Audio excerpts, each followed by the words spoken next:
বিশ্ব কৰ্কট দিৱসৰ লগত সংগতি ৰাখি বৰপেটা কেঞ্চাৰ চেণ্টাৰৰ উদ্যোগত আজি বৰপেটাত এক সজাগতা সমদল উলিওৱা হয়। বৰপেটা কেঞ্চাৰ চেণ্টাৰ চৌহদৰ পৰা উলিওৱা এই সমদলত কৰ্কট কেন্দ্ৰটোৰ চিকিৎসক নাৰ্ছ আদিৰ লগতে স্বাস্থ্যকৰ্মীৰ দলে অংশগ্ৰহণ কৰে। সমদলটোত উদ্বোধন কৰে বৰপেটাৰ ফকৰুদ্দিন আলী আহমেদ চিকিৎসা মহাবিদ্যালয় আৰু হাস্পতালৰ অধ্যক্ষ ডাক্তৰ ৰমেন তালুকদাৰে। সমদলকাৰীসকলে বৰপেটা চহৰৰ কেইবাটাও মূল পথ পৰিভ্ৰমণ কৰে। এই আয়োজনৰ সন্দৰ্ভত ফকৰুদ্দিন আলী আহমেদ চিকিৎসা মহাবিদ্যালয় আৰু হাস্পতালৰ অধ্যক্ষ ডাক্তৰ তালুকদাৰে কয় যে সজাগতা হ'ল কৰ্কট ৰোগ প্ৰতিৰোধৰ অন্যতম উপায়। কিন্তু সজাগতাৰ অভাৱত বহু লোকে ৰোগৰ চিনাক্তকৰণ শিবিৰবোৰলৈ যাবলৈ সংকোচ কৰে। চিনাক্তকৰণ শিবিৰলৈ গ'লেই যে কাৰোবাৰ কৰ্কট ৰোগ হ'ব সেয়া ভুল ধাৰণা, অথচ সেই ভুল ধাৰণাকেই বহুতে বিশ্বাস কৰে। ডাক্তৰ তালুকদাৰে কয় যে কৰ্কট ৰোগ নিৰ্মূল কৰাটো হয়তো কেতিয়াবা সম্ভৱ নহ'ব পাৰে, কিন্তু ৰোগ প্ৰতিৰোধ কৰিব পাৰি। আনহাতে বৰপেটা কেঞ্চাৰ চেণ্টাৰৰ অধীক্ষক ডাক্তৰ প্ৰদীপ কুমাৰ আগৰৱালে কয়, জীৱন ধাৰণৰ পদ্ধতি, খাদ্যত মাত্ৰাধিক ৰাসায়নিক পদাৰ্থ থকা আদিৰ পৰা কৰ্কট ৰোগ হয়, হোৱাৰ সম্ভাৱনা থাকে। মানুহক যোগ প্ৰাণায়াম কৰিবলৈও ডাক্তৰ আগৰৱালে পৰামৰ্শ দিয়ে।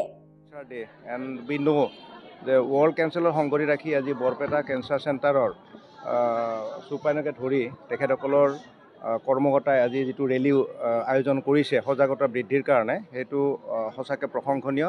আৰু এনেকুৱা ধৰণৰ পদক্ষেপ আমি অনাগত দিনত লৈ অহাৰ কাৰণে আমি বিভিন্ন ধৰণৰ পদক্ষেপ গ্ৰহণ কৰা প্ৰয়োজন বুলি ভাবিম। দ্বিতীয় দেখা গৈছে যে আমি আগতেও কৈছোঁ যে মাননীয় মুখ্যমন্ত্ৰীৰ তৎপৰতাত আমাৰ প্ৰত্যেকখন অসমৰ এতিয়া আৰু আপোনালোকে গম পায় যে কেঞ্চাৰৰ স্ক্ৰিনিঙৰ চেণ্টাৰ বহুতখিনি বৃদ্ধি কৰা হৈছে। কেঞ্চাৰ হস্পিটেল ইতিমধ্যে আপোনাৰ 9খন চালুকীয়া অৱস্থাত আছে।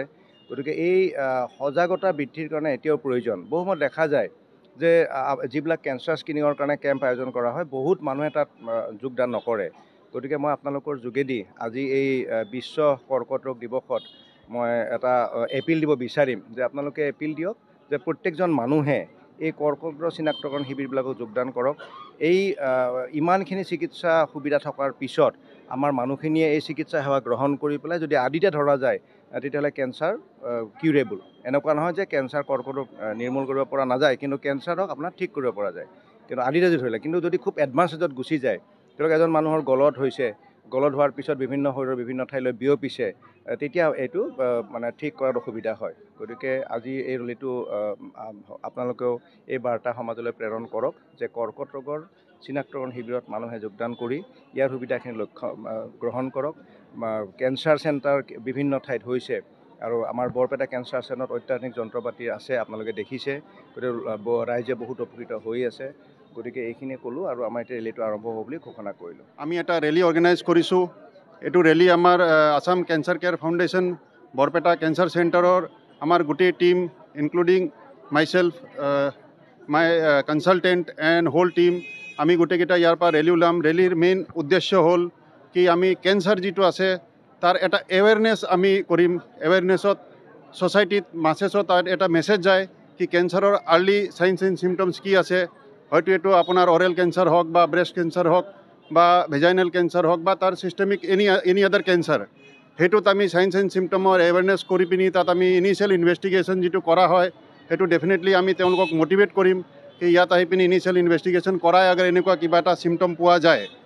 আৰু এইটো আপোনাৰ যিটো ইনিচিয়েল চাইন্স এণ্ড চিমটমৰ পাছত আমি ইয়াত তেওঁলোকৰ পইচা খৰচা নোহোৱাকৈ চৰকাৰে আৰু আছাম কেঞ্চাৰ কেয়াৰ ফাউণ্ডেশ্যনে ইমান ধুনীয়া সুবিধা কৰি থৈছে কি DMART আৰু ফেডাৰেল ফাণ্ডৰ পৰা প্ৰি ডায়েগনষ্টিক টেষ্ট হৈ যায়। আমাৰ কনচালটেণ্টৰ গোটেই তেওঁলোকে কিনলি পেচেণ্টকেইটাক চাই মনিটৰ কৰে, তেওঁলোকে এডভাইচ কৰে আৰু তাৰ পাছত আगर কেঞ্চাৰ ডায়েগন'জ হয় তেতিয়া আমাৰ ইয়াত বহুত সুন্দৰ ব্যৱস্থা আছে।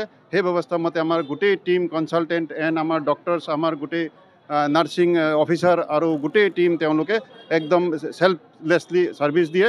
তো এইটোৱে আমি কেঞ্চাৰ এৱেৰনেছ মাছেছত ল'বলৈ আজি ৰেলীটো অৰ্গেনাইজ কৰিলোঁ। এণ্ড আপোনালোকৰ সহযোগৰ কাৰণে বহুত বহুত ধন্যবাদ। কেঞ্চাৰত মেইনলি চাওক এইটো পাৰ্চনেল লাইফ আৰু এনভাইৰমেণ্টৰ লগত বহুত ৰিলেশ্যন আছে। ডেফিনেটলি জেনেটিক এটা থাকে, কিন্তু এনভাইৰমেণ্টত যিমান আজিকালি পেষ্টিচাইডছ এণ্ড কেমিকেলছ ইউজ হৈছে, ডাব্বাবন যিমান আছে, ফুডছ আছে, প্ৰচেছড ইণ্ডাষ্ট্ৰী আছে, আৰু আমি যিমান কেমিকেলছ ইউজ কৰি আছোঁ আইদাৰ বি মাটি অৰ আমাৰ পেটত যিকেইটা গৈছে, এইকেইটা এটা মেইন ৰিজন হয়, জেনেটিক ৰিজন হয়, লাইফ ষ্টাইল হয়। বেচিকেলি এটা আমি নৰ্মেল পুৰণা যিটো লাইফ ষ্টাইল আছে তাত ডিপ ব্ৰিডিং আছে, নেচাৰেল ডাইট আছে, নেচাৰে যিটো যেনেকৈ বনাইছে তেনেকৈ আगर আমি খাওঁ, যিটো আপুনি চাই এতিয়া যেনেকৈ অৰুণাচল এইটো এৰিয়াত মানুহে কেঁচা খায়, সেইটো আপোনাৰ ডিপ ফ্ৰাইড নাখাওঁ, ৰেড মিট এইকেইটা আমি এভইড কৰিব পাৰোঁ। এইকেইটা হ'লে definitely will be able to নিজৰ নেচাৰেল লাইফত ডেইলি এক্সাৰচাইজ, য়োগা, প্ৰাণায়াম এইকেইটা বহুত ডাঙৰ ৰোল প্লে কৰে, এইটো আপুনি মানে ডিনাই কৰিব নোৱাৰোঁ। ট্ৰিটমেণ্টটো ইয়াত হয়, বাট নিজৰ বচাওটো নিজেই কৰিব লাগিব, এৱেৰনেছটো নিজেই ৰাখিব লাগিব। ডায়েগন'চিছ ডেফিনেটলি আমি কৰিব পাৰিম। মই lieutenant colonel doctor Deepak Agarwal, আৰ্মিৰ পৰা retired, and now I am serving here as a medical superintendent of the hospital.